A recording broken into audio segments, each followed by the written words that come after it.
অন্যকে মনে করছেন আরে ও কি জানে, আপনি চাচ্ছে বড়, আপনি চাচ্ছে শ্রেষ্ঠ, অন্যের সাথে অহংকার করছেন।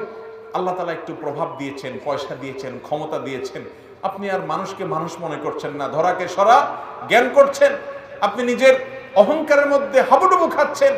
আপনার এই অহমিকামূলক আচরণ, নিজেকে বড় মনে করার এই ভাব, এটা কাবিরা গুনাহ। অনেকে আছে, আচ্ছা ভাই আমি যে বলছিলাম এই কাজগুলো দেখা যায় না, একটা মানুষ দেখবেন মাশাআল্লাহ বিনয় করে শরীর ভেঙে চড়ে পড়তেছে কাঁচামুচো করে, বাহির দেখে বোঝার উপায় নাই লোকটার অন্তরে অহংকার আছে, নামাজ কালাম পড়ে, রোজা রাখে, যাকাত দেয়, হজ করে, হাসি মুখ, দাড়ি মুখ, মুখের মাথায় টুপি আছে, শরীরে পাঞ্জাবি জুব্বা আছে, অনেক ভালো ভালো কাজ করে, সবই ঠিক আছে, মাগার তার অন্তরের মধ্যে অহংকার আছে। এই অহংকারটা কি দেখা যায় সব সময়? দেখা যায় না।